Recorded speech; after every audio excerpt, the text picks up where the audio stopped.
Well, here I am, just a layperson, right? Disputing some of the things that the experts put forward. Now, I agree with the biggest percentage of what I'm going to show here on this video, but there are certain things I don't agree with. I find that even the so-called experts, scientists, have still got one foot in the supernatural. Though they mightn't call it the supernatural, they try to make the physical super. It's not. I call a spade a spade.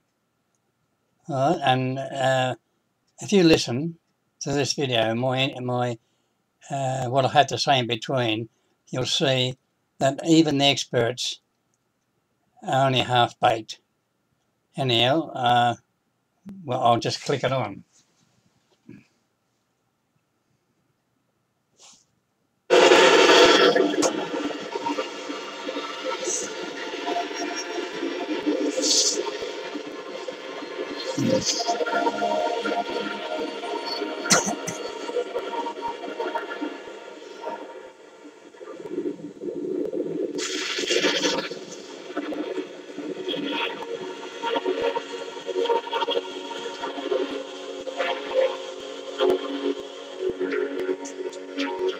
Perhaps the greatest question facing the human race is to discover where we came from and to find out what is our ultimate fate. Every culture, every age has asked that question and tried to answer it. It's one of the greatest adventures of the human mind to find out where we came from, where we are, and of course, in the end, where we're going. Well, where do we come from? It's so simple. Matter's indestructible, therefore it's eternal. So the particles in our body have always existed. The only thing that hasn't always existed is the arrangement of those particles. Right? They disintegrate and reform. Disintegrate eternally, forever and ever. That's all the universe is. It's only matter particles combining and uncombining forever and ever. Simple as that. There's no such thing as matter being interchangeable with energy. Well, energy is a verb. All right. Matter's always been matter, and space has always been space, and there's always been the movement of that matter. And of course, that matter, with the movement, they combine and disintegrate. That's all it is. Dump all the gobbledygook, especially the religious stuff. That's complete gobbledygook. But even in with the so-called cosmologists and scientists, they embrace a big deal of gobbledygook themselves, which I'll go into as we progress.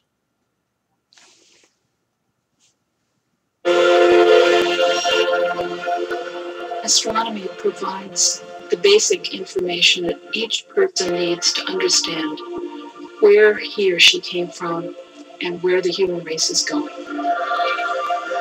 Now, at the dawn of a new millennium, we are on the threshold of understanding how our universe began and how it will end. Well, our local universe, yes. They're pretty right with that. How it began and how it might end, they may be pretty right with that. But the basic particles that make up that universe didn't begin and doesn't end. They've always been there. All right? And they may disintegrate into space and gradually come back in together again, combine again. Universes. So-called universe. And there may be many other universes. Ours might be just a local one.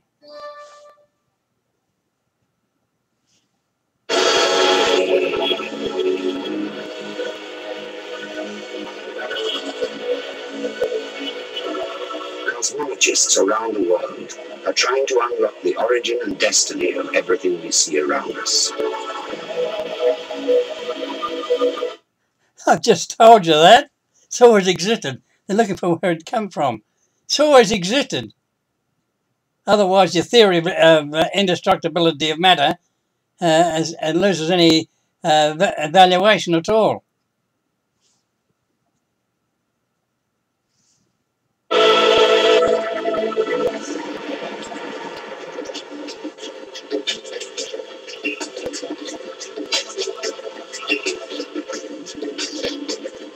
One of this elite group is Bob Kirshner.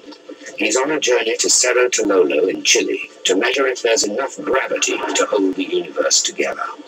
We've known for a long time that the universe is expanding and coasting along since the Big Bang. One of the questions has been how much gravity has been slowing down the expansion of the universe. Just like when you drive a car up a hill, you can slow down if you don't apply power because gravity's pulling back on you. We think that the expanding universe would be slowed down by the gravity, by all the stuff. That's another fallacy, see, with gravity. Gravity is not attraction. It doesn't pull you together. It pushing in all directions. And it appears as if it's attraction. That's an illusion that the cosmologists and scientists haven't come to grips with. That's in the universe. One of the interesting things is that we've been able to do some work to try to measure that, and we found a surprising result. Not the one that we expected to find, but one that really turns the whole problem on its head. Kirshner's team may have discovered answers that seal the fate of our universe. They've discovered that it's not just expanding, it's speeding up.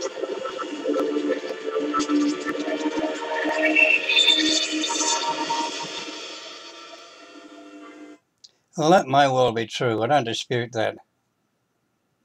Expanding, when I say expanding, the space between the particles is getting larger. The same that the universe doesn't lose much of its capacity. It's just that the particles are expanding. Distance between the particles is expanding, that's all. Cosmologists now realize that to understand what the future may hold, they first have to unravel what happened at the beginning of the universe, at the start of time itself.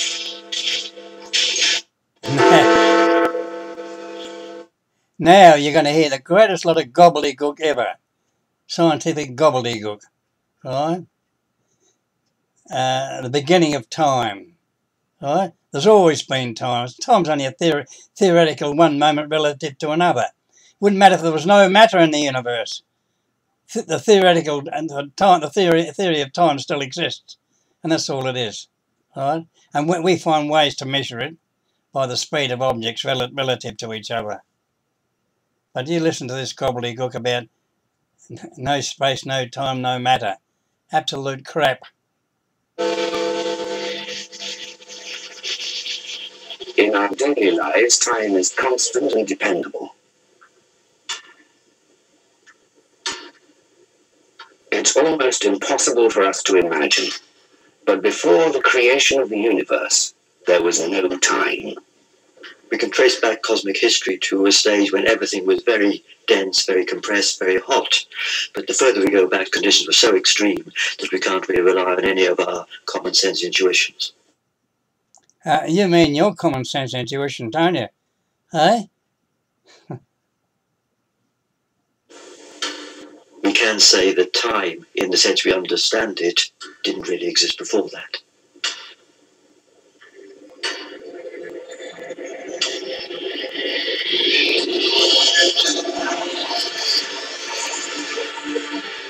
So when did the clock start ticking?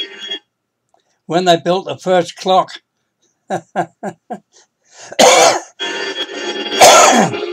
12 billion years ago, there was absolutely nothing. No matter, no space, no time. That is the greatest lie ever. For any scientist or cosmology to say that shows that they are they only have kindergarten bloody thinking. Kindergarten kids are more sensible than them. That statement.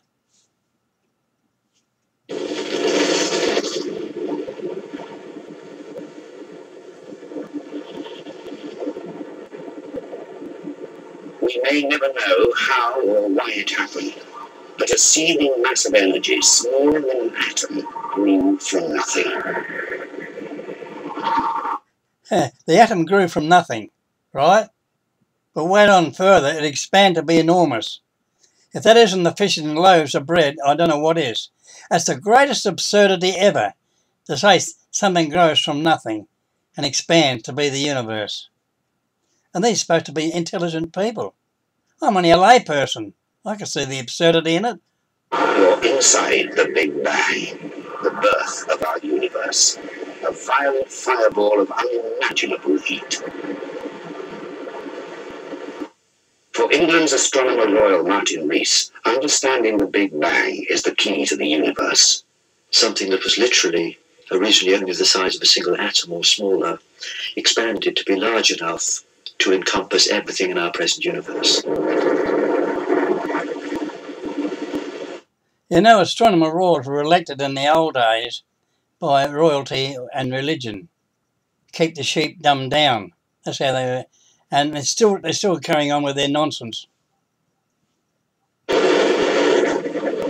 Only the minutest fraction of a second had passed. But all of this was puny compared to what was about to happen. Propelled by a new surge of internal energy, the universe suddenly entered an incredible period of inflation. It expanded 100 trillion times to the size of a grapefruit.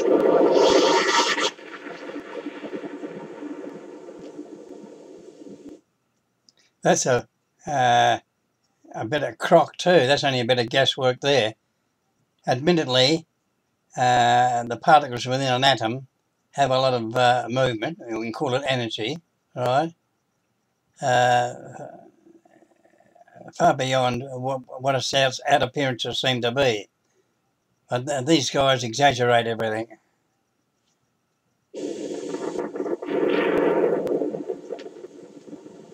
Einstein's famous equation, E equals mc squared, told us that energy and mass were interchangeable. Energy and mass, yes. Mass is determined by the amount of motion of the particles in an atom, right? But you wait till they go a bit further. They go beyond mass. They try and tell you matter too. Well, that's an absurdity. It gave us the knowledge to build weapons of mass destruction and the knowledge to understand how our universe was born.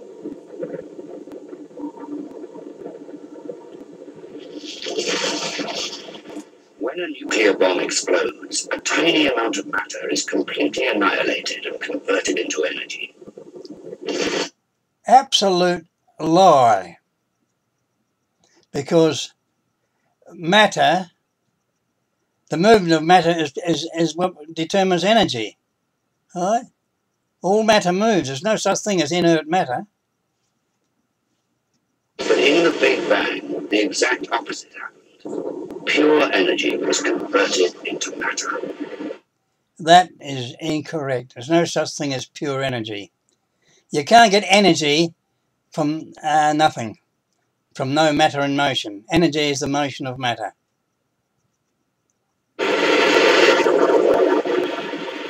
Approaching a millionth of a second old, the universe was brimming with energy, so intense that it was spontaneously converted into lumps of matter, and its arch-rival, antimatter. A titanic battle ensued.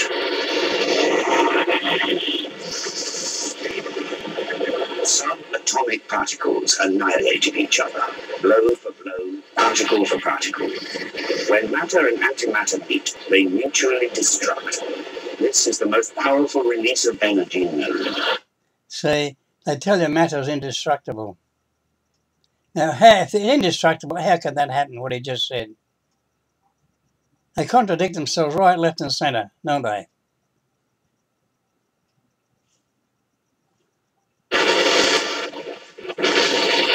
If our universe started off with equal amounts of matter and antimatter, all the atoms would annihilate with anti-atoms, and we'd end up with a universe consisting just of heat and radiation, but nothing from which we and the stars could have been made. Radiation is the movement of matter particles. Simple as that. But somewhere in this tiny blazing inferno, the process was slightly imperfect. There was more matter than antimatter. At the end of the battle, matter had won, and the universe was far from empty. Now, what is antimatter? Right? The only way you can call something antimatter is if it's got the particles are moving clockwise or anti-clockwise. That's the only way you can determine it. Right? But you can't have matter that's anti. It's either matter or it isn't.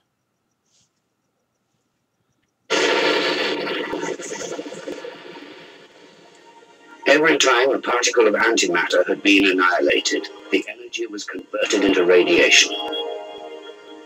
And that radiation is right before our very eyes.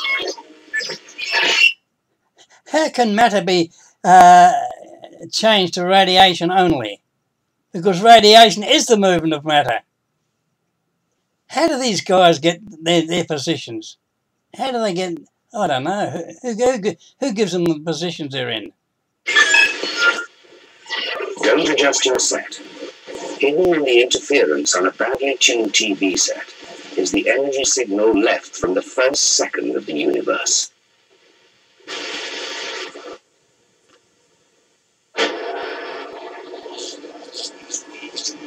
The discovery of the Big Bang was one of the greatest scientific discoveries of all time, even though it was an accident. This is the horn antenna at Bell Research Labs in New Jersey. Its unusual funnel shape was designed to collect faint radio waves from early communication satellites. Now, I agree. I think there probably was a Big Bang or a big explosion. But it didn't come about the way they say it did. It came about the gradually coming together of huge amounts of matter particles, right, coming together and then combining to the point where they exploded. They were too closely combined. Right? It didn't come out of nothing. It's always, all those matter particles are always there. The same amount goes out as what first went in.